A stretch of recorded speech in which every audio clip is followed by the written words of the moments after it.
hearing this voice that said, if you don't get out of this place right now, you're going to spend the rest of your life in prison or you're going to die. Those were my choices.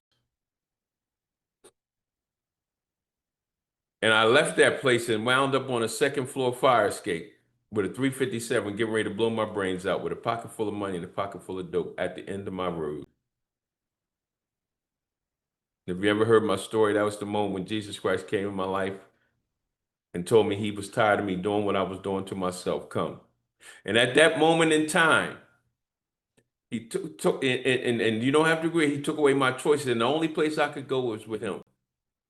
And I remember saying, if you give me out of this, I will never make people feel the way I feel. And I didn't realize till years later what I said. Because normally I would say, if you get me out of this, I will never use again. I will never do these things again. If you just get me out of this. But this time it was different. I said, if you get me out of this, I will never make people feel the way I felt. And he hit me with that scripture out of Luke.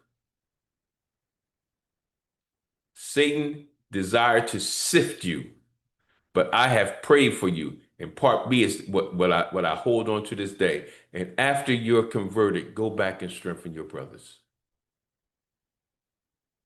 After you go through all the stuff you have to go through, after you go through the withdrawals, after you go through all the trauma, after you go through all this stuff that's going through your mind, after you go through after you transform back into who I want you to be.